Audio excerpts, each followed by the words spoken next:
Good day, viewers. My name is Princess Onome, and I represent Star Africa TV. So today we'll be having a really interesting topic on people's evaluation on the upcoming elections this year. You know, elections is in 17 days from now, and we'll be having, so the tension is very high, and we're having so many people anticipating who would become the next president of Nigeria. So on set with me, I have a delectable personality, a two-termed House of Assembly member representing Abi constituency in Cross River State, in the person of Honorable John Gold-Lebo. Honorable John Gold-Lebo, it's so good to have you on set. Thank you very much. Welcome. You look so good. Thank you, viewers. Okay, so quickly we have some questions for you. Let's talk about generally people's participation for the ongoing elections coming up in 17 days from now. What do you think? What do you think generally about the participation of the youth and people in general? Okay, electoral participation is determined by several factors, some of them theoretical, but the best are practical factors. Practical factors are the existing challenges within society, what they call ecosystem challenges. So if we're in a state of crisis, people will be looking at the manifesto of a candidate who is able to provide a solution for crisis.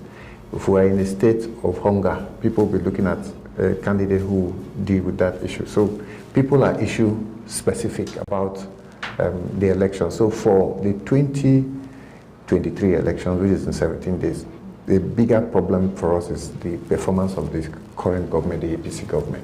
Have they performed well? Are Nigerians in a hurry to send them packing? Okay. Do they want to retain them? The current Naira redesign policy, current queue for fuel, and then the insecurity in the country.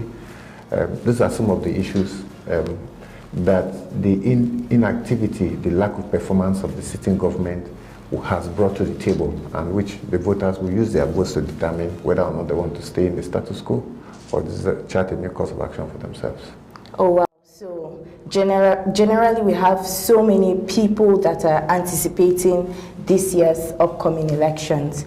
Okay, so I would love to ask, you know, INEC has introduced beavers into the system again, and we have so many people that would want to go out to exercise their franchise. So I would love you to tell us what you think about the free and fairness of this election.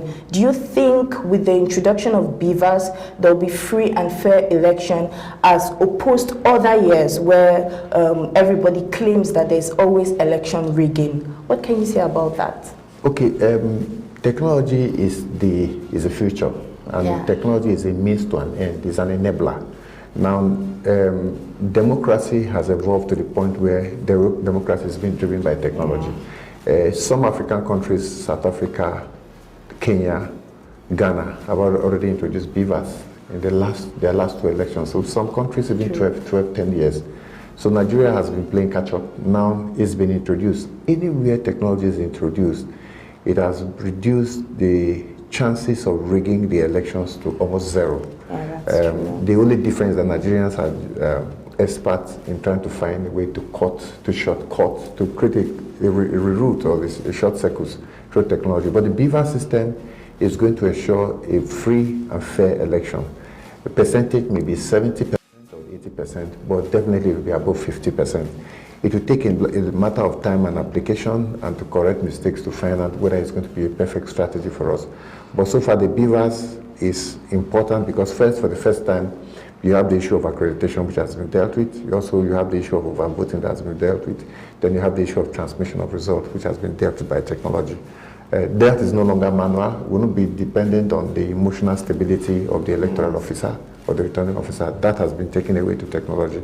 The other important issue that will determine the free and fair nature of the election is the legal framework, which is the Electoral Act. That Electoral Act first enabled technology, which has introduced what we have now. So the Electoral Act has dealt with a lot of other issues. So we have an election that is, the foundation is regular, there's technology, there's a new legal framework. What is left is for the people to show their individual preference The challenge will be vote buying and vote selling. Vote buying, parties that are buying, vote buying. There are people who will not cast their vote unless they are paid for it. So that's true. Okay. So there are two things to the end. That now all of these issues will have to be dealt with in 24 hours on the 25th of February. I believe that an election is not a perfection system. An election is an experiment. At the end of the election, we should be able to estimate that above 50 to 60%, the popular choice of the people should emerge as president, and that's what I expect will happen. Oh, okay.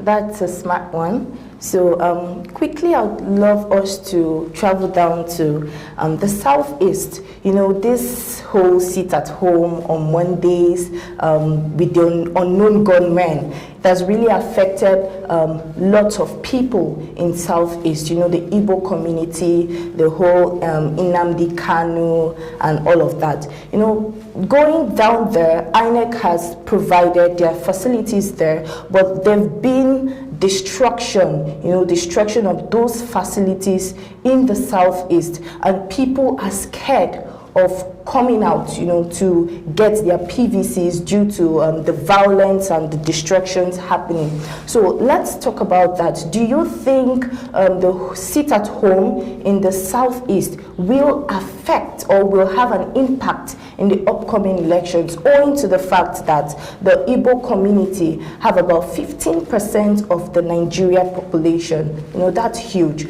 So what do you think? Do you think there will be a negative impact on the electoral process this year as a result of the sit at home in Southeast? Okay, first of all, the Southeast is probably, they are one of the most traveled set of people in Nigeria. You find them, they are all across.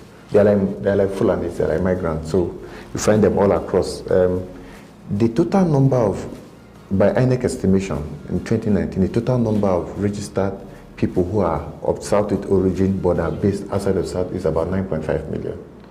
So first, that population, if there's an elitist consensus that they are heading towards a direction in an election, will create a lot of impact. That's one. Two is that, yes, the sit at home is going to affect turnout in specific places and specific locations, but there's still a way out. An election is a one-off thing, one-off election, and the candidates will play a role, the government will play a role, the security agencies will play a role. And I believe that by now, with the emergence of Peter Obi as candidate of the Labour Party, and the fact that the South is going to stand a chance for the first time of having someone who's a presidential hopeful, it should pacify a lot of people in the Southeast. The same way I feel like Atiku was able to work with the enabling security infrastructure to reduce the impact of Boko Haram in Adamawa, I expect that the personality of Peter Obi should be able to reduce the impact of sit at home.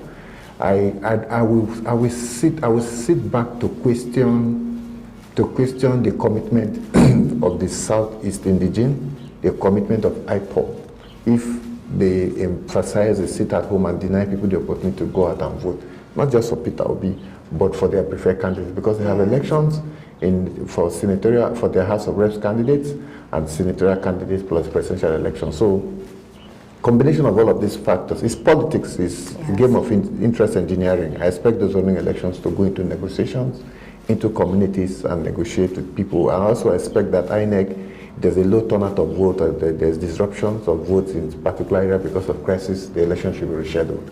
I also expect that the security agencies working with the local vigilantes and other support groups should be able to also create an enabling environment.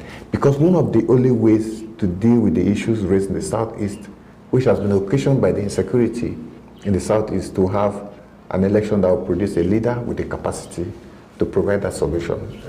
You can't solve a problem by magnifying the crisis. You solely solve a problem by creating a solution architecture. And the only tool that can implement a solution architecture is leadership.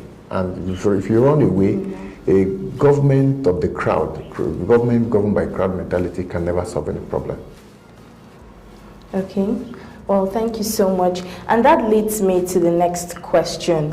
What do you think the government in general is doing to curb this, destruction and manage the whole crisis effect. You know, presently we have the Naira crisis, we have fuel scarcity, and other violence. What do you think the government is doing in general to manage the crisis happening presently in Nigeria? If I want to tell you the truth, I'll tell you I don't know. Okay. One, the reason is because I'm not a member of the APC, and what I have seen, I've seen a self-imposed hardship because of policy fluctuation, inconsistency, because of the lack of political direction in the 8 years. I feel that leadership has been on sabbatical. So the lack of activity of the APC government, led by President Muhammadu Buhari, and their leader of the party, Bola Ahmed Tinubu, who is now running for presidential election, is the occasion. So this is self-manifested, is an artificial crisis.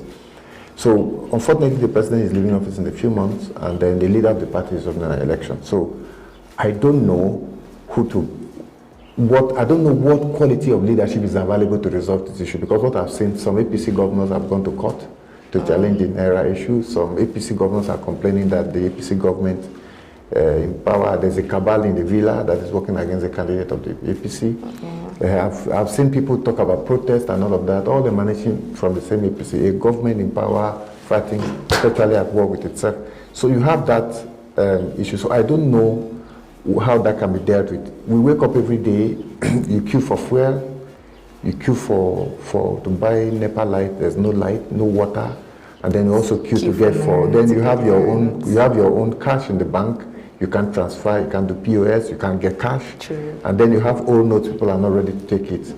I mean, you know, we just wake up every day and the only thing free is the air that God has given us. And the fact that we can still pray with our knees on the ground. So we hope that all of this is not orchestrated towards trying to manipulate the psychological stability of Nigerians towards the 2023 elections. Because if things continue this way, you're going to have low voters turnout, because a lot of people won't be able to travel. People have talked about the issue of vote buying and vote selling. I believe that Nigeria is gradually getting to a point where we'll begin to test people, check their psychiatric stability.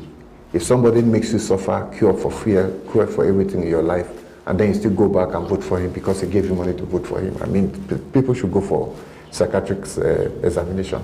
You know, I don't see how I suffer, and then somebody makes me suffer, and then he comes to pay me to continue my suffering, and then I accept. So I believe that whatever the issues is, the capacity of leadership to manage it or not, Nigerians are just waiting for February 25th to show to government and to Nigerians the direction of who they want. That vote is going to be a referendum to determine whether we're suffering, or whether we're suffering and smiling, or whether we're in paradise and we want it to continue. That vote to determine whether the incoherent and incomprehensible presentation by Bola Ahmed Tinubu is the kind of comedy we want after this time. So there's a lot at stake. That one ballot will determine this, and then that ballot will also show whether after the election maybe we need to take some set of Nigerians to psychiatric asylum and keep them there, because I don't see how we suffer the way we are suffering, and then people still go back, collect money from those who have imposed the suffering on you, and you vote for them. Okay, thank you so much. He has said a lot and he has done justice to this. So, Honorable, one last one. You know, INEC has promised us a free and fair election by implementing the beavers, you know, using technology to count our votes. What do you think will be the fate of democracy if they eventually fail us? Well, INEC cannot fail, and technology may not fail. What will fail, it is our individual decisions. Because I've contested elections several times at state and national assembly levels, and I can tell you that there are two challenges to the election. First is the accreditation. The credibility of the accreditation, the integrity of the accreditation system is critical, is the foundation, 50% of the election. With beavers now, there's nothing you can do about it. It's technology. You have to go there, identify your face, identify your thumbprint, and then you have the accreditation. Voting is still manual anyway, but the what is important is that once the amount of votes, the number of accreditation is more than the ballot papers, the election is nullified. It's not a question of conducting another election, it's nullified and that's it. Now, the last issue has been the issue of transmission of results. Before, the collation center used to be the end of history, because you go there, you lose an election, you can pay for it, and they write new results for you. Collation is now done by transmission. So it has taken away accreditation and collation and transmission. Voting is still manual, but that voting is going to be regulated by the number of accreditation. So I don't think INEC will fail. The technology shown in some rerun elections and governorship election has shown that is 70 to 80% perfect. This is the first time we are going to use the presidential election. It may not move smoothly across the whole country. Anywhere that they have issues and hitches of technology and none of that should can be dealt with. So I believe that the worst that can happen is that we'll correct the mistakes of the VIVAS going forward. Okay. But I am sure of the credibility of this election above 60%. We may not get it completely right, perfectly right. To get it perfectly right, there's still a lot that we need to do. But for now, a country that does not have a citizen identification system, but going into an election, and you have close to 93 million registered voters, and you're counting on BVAS accreditation, it's not magic, but there is a proper chance that 60 to 70% is perfect, and the transmission will make the election good. Like I've said in summary, BVAS will be the problem, transmission will be the problem. What will be the problem? It is the quality of choice that the people have made at the end of the day. Okay. The technology cannot change your accreditation. The technology cannot change your transmission. It's gone to the server, you can go there and get it out. It won't change. What will not change also is the kind of choice we make. But we are going to suffer for the kind of choice we make. And BVAS and transmission cannot be held responsible. Oh, wow. Okay, that's amazing. Thank you so much for all you have said. Well, you've heard it all, viewers. So if you have your PVC come out on the 25th of February to exercise your franchise and vote your conscience for that president you think will change Nigeria or will bring the desirable change we want. So Honorable, what are your final words to Nigerians as regards the upcoming 2023 elections? Okay, my final word is, I've seen a lot of propaganda about people going to protest, about people going to protest about money, about this and all of that. I think, and then to show anger. I think my advice to Nigerians is to translate their anger through their votes. Wow. Let their vote show how angry or how happy they have been with this APC government. Like I've said, after the elections, if we see the result, we have to do psychiatric analysis of some Nigerians. Right. The same choice after all the suffering. This election will determine the quality and the quantity of suffering that we have received and how it has affected our attitude and our reaction towards who should be the next president. Oh, thank you so much for those final words. He has said it all, and it's left for you viewers to make your choice and take the action. Thank you. So, Honorable, thank you so much. We appreciate you for being on set with us. I remain Princess Onome and I represent Star Africa TV. See you next time. Thank you.